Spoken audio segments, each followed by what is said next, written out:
नमस्कार, मी कीर्ती गायकवाड. स्वागत आहे आपलं आय न्यूज 28 मध्ये.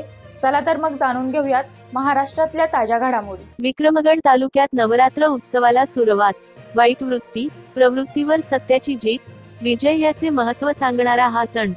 पालघर जिल्ह्यामध्ये सर्वत्र नवरात्रीची धूमधाम सुरू असताना विक्रमगड तालुक्यात आपल्या आराध्यतेची देवीची उपासना प्रतिष्ठापना मूर्तीच्या रूपात करत तसेच प्रत्येक जण आपल्या कुलदेवताची प्रतिष्ठापना करून त्याला सुंदर असा आरासाचे रूप दिले जाते आणि सर्वजण 9 दिवस यथासंग पूजा अर्चना भक्ती रूपात करतात.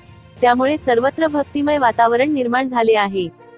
यावेळी वैशिष्ट्य म्हणजे गरबा नृत्याच्या माध्यमातून नृत्य करत या नवरात्री उत्सवाचा आनंद साजरा करताना दिसत आहेत. तालुक्यामध्ये जागोजागी गरबा नृत्यासाठी मोठमोठे मंडप आरास तयार केलेले असून तिथे लहान मुलांचं तरुणीसह स्त्री पुरुष आणि वृद्ध सुद्धा जाते धर्म विसरून एकत्र गुणागोविंदाने गरबा नृत्याचा आनंद घेताना दिसत आहेत. या सणामुळे पर्यटनासह देवधर्म आणि व्यापाराला सुद्धा चालना मिळाल्यामुळे व्यापारी सुद्धा आनंदात दिसत असून पुढील येणारे सण हे भारतीय अर्थव्यवस्थेला चालना देणारे ठरत आहेत. वार्ताहर कॅमेरामन अनिल फसाळेच्या जोडीला प्रणय प्रभाकर पाटील, पालघर जिल्हा ब्युरो चीफ ची रिपोर्ट.